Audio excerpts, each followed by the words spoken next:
Você já sabe que a lavoura de trigo precisa de proteção contra doenças, ervas daninhas e pragas, além da disponibilização de nutrientes para as plantas. Mas para garantir que esses produtos utilizados atinjam o alvo de modo correto, é preciso a utilização de um pulverizador agrícola de qualidade e entender bem cada tipo de situação. A pulverização pode até parecer um tema um tanto quanto batido entre alguns agricultores, mas não é não. É nessa fase, que é muito importante de todo o ciclo, que ainda acontecem erros frequentes que podem prejudicar a sua produtividade. E pensando nisso, o nosso Show Rural Copavel edição especial de inverno vai continuar falando sobre tecnologia de aplicação. Nesse segundo episódio sobre tecnologia de aplicação, a gente vai aprender um pouquinho mais sobre pulverização, manutenção, regulagem e métodos que definirão melhores estratégias para que você atinja os seus resultados esperados. Equipe, está tudo pronto? O convidado já chegou? Então solta a vinheta que está começando mais um episódio do Show Rural Copavel, edição especial de inverno.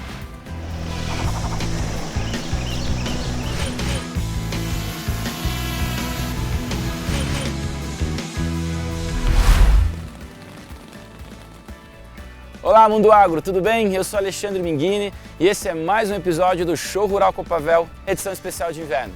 No episódio passado, a Rafa começou a abordagem a respeito de pulverização segura e eficiente para a sua lavoura. E nesse episódio nós vamos abordar pulverizadores, bicos e outros assuntos referentes a esse complexo tema. Como vimos no episódio passado, a mistura, também chamada de calda, ela deve ser distribuída e aplicada de forma correta para termos sucesso na pulverização. Ok, mas e os demais fatores que devem ser levados em consideração na pulverização? De uma forma didática, é preciso conhecer os principais pilares norteadores do processo, que são atingir o alvo sem deriva, controle de pragas, ervas daninhas e doenças e o extremo cuidado para não contaminar o meio ambiente e o homem. Aí, dentro desses pilares, conhecendo esses pilares, nós vamos delimitar os fatores que o produtor precisa ficar atento e que serão abordados nesse episódio. São eles o alvo, o produto, a dose e o volume aplicado, a quantidade e o tamanho das gotas, bem como a pressão e principalmente as condições climáticas no dia da aplicação. Mas veja bem, é importante ressaltar que esses fatores eles não agem de forma isolada. A interação entre eles é fundamental para a eficácia desse controle. E para me auxiliar nessa conversa, eu vou bater um papo com o Daniel Petrelli, engenheiro agrônomo e especialista em tecnologia de aplicação da Jato, que veio especialmente lá de Londrina para conversar com a gente. Conhecer o alvo é um dos primeiros fatores importantes para a gente começar aqui a nossa conversa com o Daniel. Na tua opinião, Daniel, essa questão de controlar o alvo, de conhecer o alvo, melhor dizendo, o quanto isso é importante no processo da pulverização? Bom, Alexandre, com relação a alvo, é uma palavra muito utilizada para nós que trabalhamos com pulverização, tecnologia de aplicação, e aí a definição disto na cultura, no momento da aplicação, leva consideravelmente o que nós vamos a controlar, né? Uma praga, uma doença ou a planta daninha, como você bem comentou. E com relação, depois, é a definição da molécula, do uso do produto fitossanitário que nós vamos recomendar de acordo com a avaliação agronômica da lavoura. E hoje, dentro das formulações existentes no mercado, existem várias formas de absorção e translocação desse produto na planta ou no alvo. E com isso, a definição, entendendo o alvo, definindo quais os produtos a serem utilizados. Aí nós vamos conseguir então partir desse princípio para a calibração e a otimização da pulverização. Em relação ao produto, o segundo item da nossa listagem, você deve sempre atentar-se às suas características físico-químicas. Um produto que possui uma elevada pressão de vapor, por exemplo, tem mais riscos de sofrer a volatilização e, consequentemente, pode ocasionar a deriva. Outro fator importante que precisa ser observado é com relação à formulação do produto, que se não feito com cuidado pode alterar a pressão de vapor.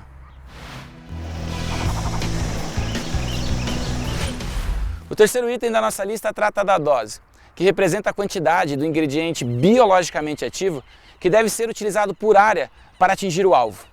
Essa quantia, essa quantidade, ela pode ser medida em litros por hectare ou em gramas por hectare. A gente sabe que a dosagem vem na bula, mas existem critérios muito importantes para se ficar atento na questão da dosagem, como por exemplo procurar um profissional qualificado, um profissional especializado. Comenta um pouquinho para a gente a respeito dessa procura, dessa necessidade ou dessa importância de ter esse profissional qualificado no momento da dosagem. É muito importante, o agrônomo está inserido dentro da propriedade ou dentro de uma cooperativa, por exemplo, que vai ter um corpo técnico muito especializado nesse sentido para estar recomendando a dose correta. E claro, nós falamos a dose correta porque se nós aplicarmos uma subdose, ou seja, uma dose menor ao recomendado, possivelmente o agricultor vai ter dificuldade de ter um controle muito efetivo, né? Ou se está uma sobredose, uma dose maior do que a recomendado, pode controlar? Pode, mas é investimentos que ele fez que vai ser perdido, que vai ser de forma ineficiente. O volume de calda é um fator extremamente importante dentro da tecnologia de aplicação. É a partir dele que se mede a quantidade de calda que será aplicada numa determinada área. Esse valor depende de fatores como o tipo de alvo, produto, o bico utilizado, as condições climáticas do dia e o estágio em que a planta se encontra. Outro ponto importante da nossa lista é o tamanho das gotas. Ele é definido por fatores como o tipo de produto, seja sistêmico ou de contato, condições climáticas e a situação do alvo, como por exemplo numa plantação mais densa. Você comentou sobre o tamanho da gota, Daniel. Como é importante a questão do tamanho da gota? É aquela dose certa no local certo para a gente ter um controle, para ter o máximo potencial produtivo da cultura. E segundo, é claro, com equilíbrio. Né? Equilíbrio como? É uma doença, ela está numa condição próxima ao solo, talvez na parte, na palhada, né, nos restos culturais de uma outra safra. Às vezes ela tem inóculos de doenças ali, ou mesmo na parte de baixo de folha. Então, às vezes, a necessidade de depósito de produto, cobertura na cultura, utiliza-se gotas de menor tamanho. Tem as vantagens, que ela consegue proporcionar uma distribuição, né, maior em termos de área foliar, mas tem o risco também com uma condição como essa agora, um vento, né, uma umidade mais baixa, isso acaba elevando o potencial de perdas, né? Hora que a gente trabalha com formulações de produtos que a gente fala que é de ação sistêmica, normalmente você não tem a necessidade de ter esse potencial de cobertura tão elevado e necessário, por exemplo, num produto de contato numa doença, né? Ou, por exemplo, um alvo que ele se move, que é uma praga, por exemplo, né? Um percevejo, né? Uma lagarta que ela está ali na cultura.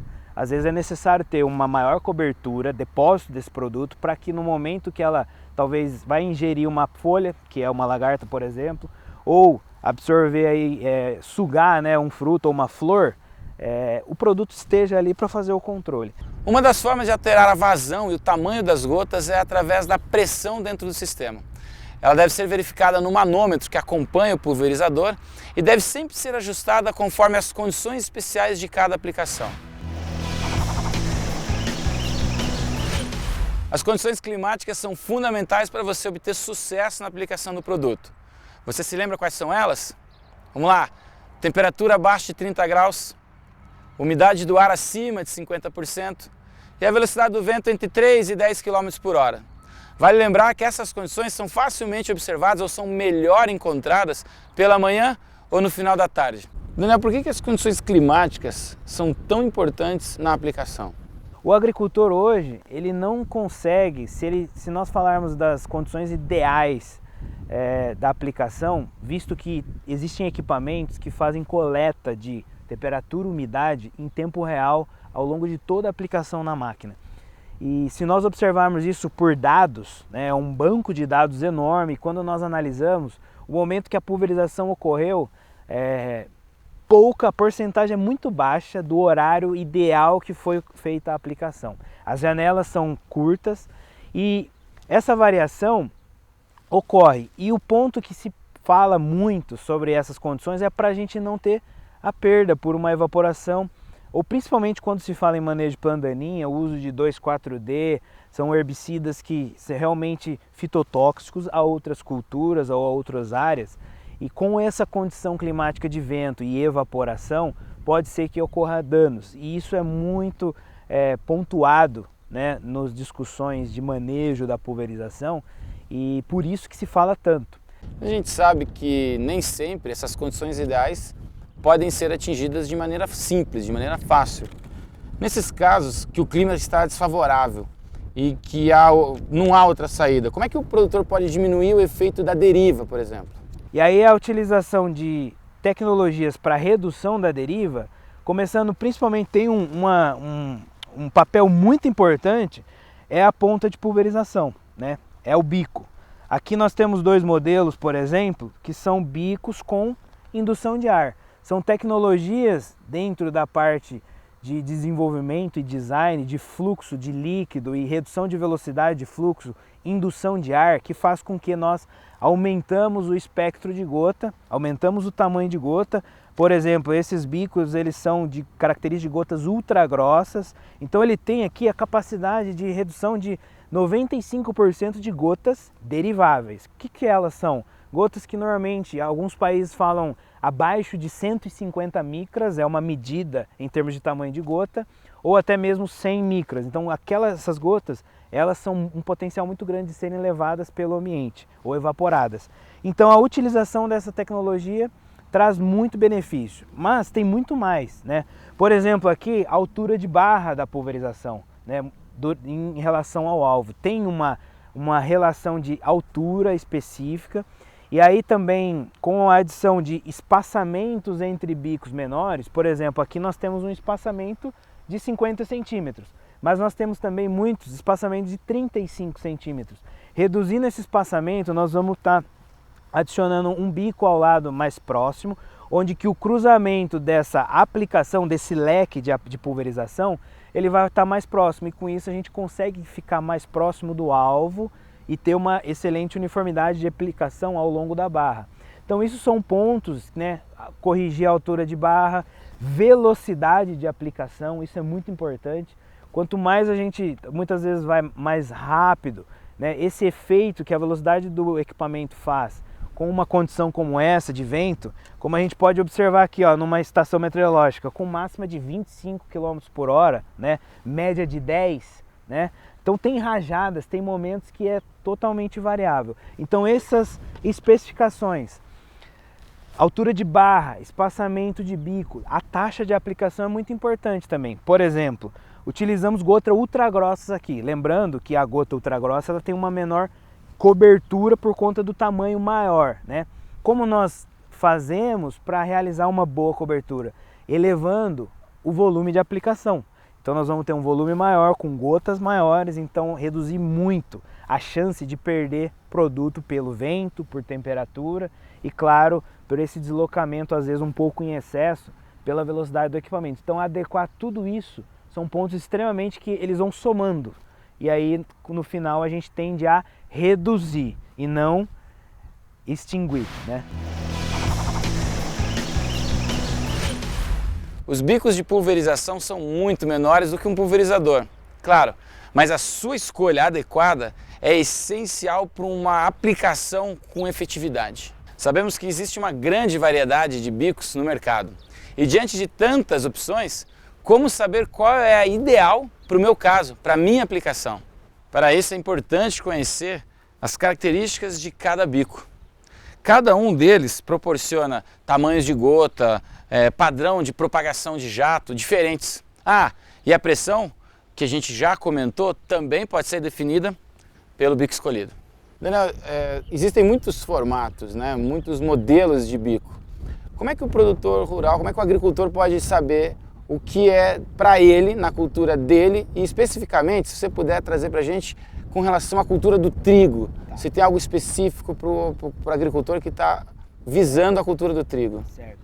Bom, o portfólio de produtos em relação a bicos de pulverização é bem amplo.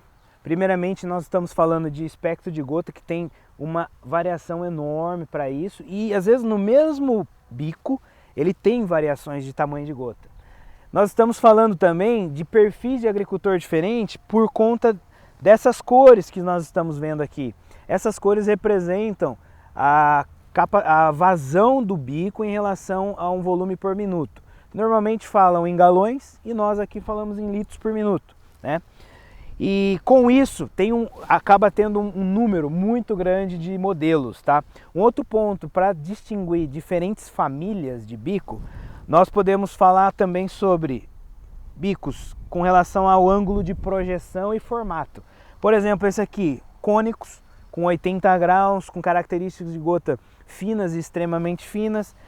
Aqui, por exemplo, um bico leque, sem indução de ar, com ângulos diferenciados para ter melhor depósito, melhor penetração. E claro, os bicos com indução de ar, que com características especificamente de um espectro de gota maior para esse efeito redução, para fazer, por exemplo, manejo de plantas daninhas. E com relação a trigo, o mais importante, manejo de plantas daninhas, ele é generalizado para todas as culturas. O específico é qual é o alvo. Então a planta daninha é o alvo, então vamos selecionar taxas de aplicação ideais, né?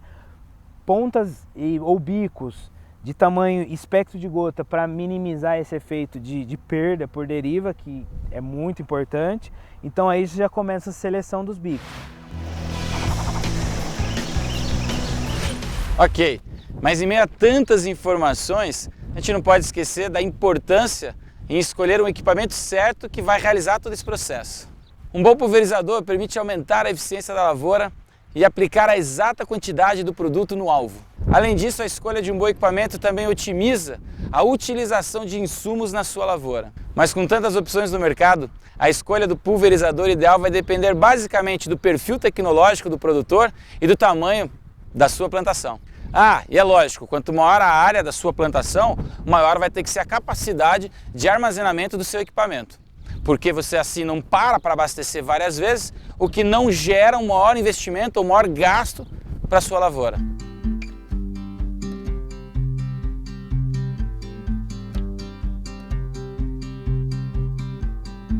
Daniel, além da capacidade, que outros fatores devem ser levados em consideração para adquirir um equipamento como esse? Afinal, a gente sabe que é um grande investimento. Então, na hora da seleção de um pulverizador, ele vai primeiro entender o tamanho da necessidade de hora máquina e capacidade operacional que ele deve estabelecer para poder atender ele naquela janela de aplicação, né? E sempre ele vai buscar fazer o mais rápido possível, para que aí no momento de uma incidência de praga ou uma doença, ele consegue fazer da melhor forma e mais rápida.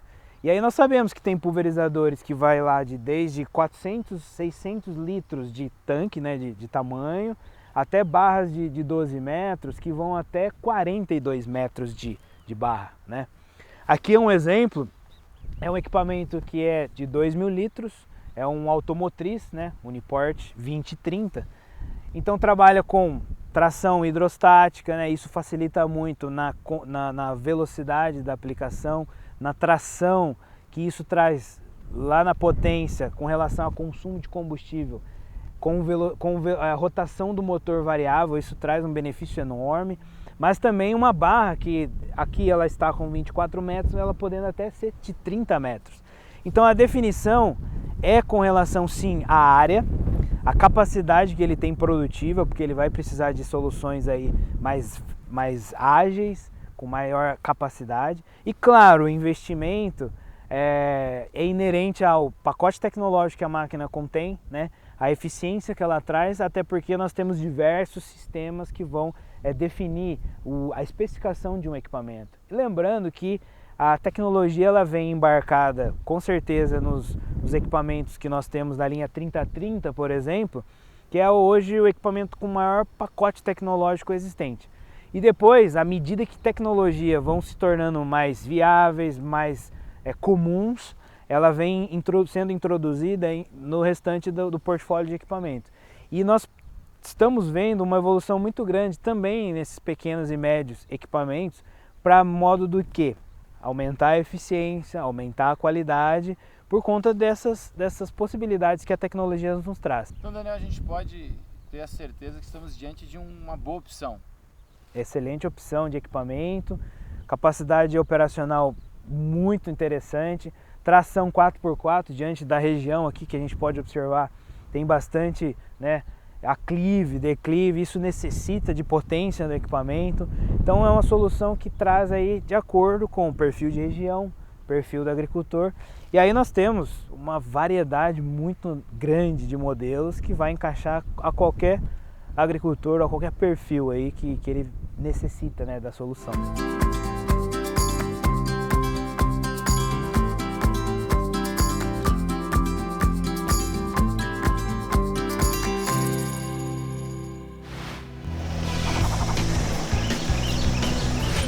Outros fatores que devem ser levados em conta são a regulagem e a calibração.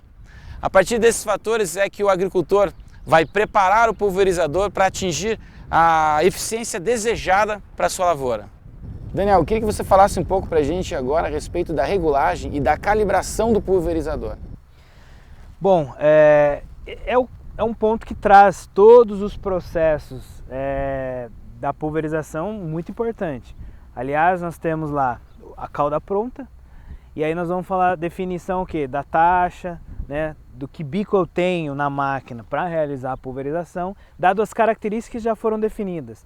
A calibração temos 2 pontos. Primeiro, em relação ao pulverizador, é calibrar, por exemplo, um sinal de correção do GPS, calibrar o piloto automático, calibrar a constante de velocidade, calibrar também, por exemplo, ali as válvulas que estão, são os controladores eletrônicos do circuito de pulverização. Então todos esses pontos têm calibração, têm pontos de atenção para verificar se está dentro das condições ideais de aplicação.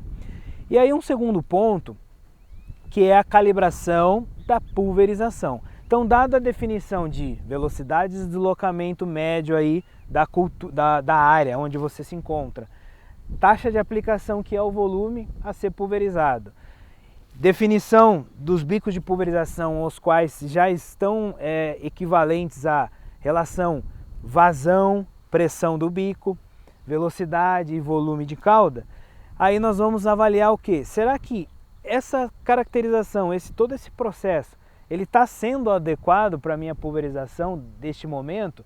Ele está sendo adequado, por exemplo, para uma condição climática como hoje, que às vezes ele fala é indispensável para o meu negócio, para a minha lavoura, eu tenho que aplicar hoje? Quais as definições que eu preciso olhar na pulverização que vai estar inerente ao meu equipamento? Então nós vamos avaliar a pulverização, a calibração da pulverização, o qual que naquele momento ele pode reduzir um pouco a velocidade, aumentar um pouco a taxa de aplicação, fazer a alteração muitas vezes de um bico de pulverização devido às condições que ele está no momento da pulverização. Então, calibração do equipamento e calibração da pulverização. Em resumo, a calibração ajuda o produtor a verificar a confiabilidade do processo de pulverização e por isso precisa fazer parte da rotina do campo.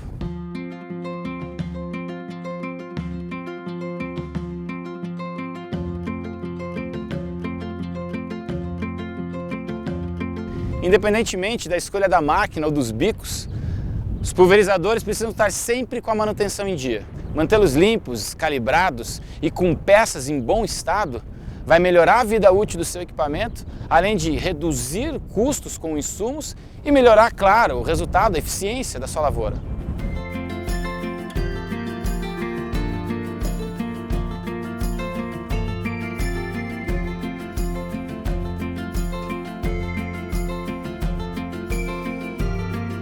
Depois dessa aula com o Daniel, podemos dizer que a gente está sabendo um pouco mais sobre a aplicação em pulverizadores, certo? Bom, chegou o momento então de colocar tudo isso em prática e ver resultados reais na eficiência da sua lavoura. Mas é claro que para colocar tudo isso em prática é importante você ficar bem atento a todos os fatores que interferem na qualidade da sua tecnologia de aplicação. A deriva talvez seja o principal fator a ser citado, que na agricultura atual é o que vem acarretando a maior perda de defensivos. Na sequência desses fatores, vimos que a calibração, a característica de cauda, a escolha de pontas ou bicos de pulverização adequados são fatores fundamentais para reduzir ainda mais essas perdas. Enfim, com essas práticas, prestando atenção nesses fatores e escolhendo pulverizadores com qualidade, com eficiência, você com certeza vai conseguir chegar ao melhor resultado no final da sua lavoura. Então é isso, Mundo Agro. Obrigado por vocês terem acompanhado mais um episódio do nosso Show Rural Copavel, edição especial de inverno. E vale trazer uma notícia aqui para vocês. Já está garantida uma nova temporada do Show Rural Copavel em vídeo aqui para você curtir e acompanhar. Nessa nova temporada é bem provável que a gente traga para vocês safras de verão, informações sobre pecuária, gado leiteiro, avicultura e tudo que engloba o universo do Show Rural Copavel. Te vejo no próximo episódio, até mais, tchau, tchau!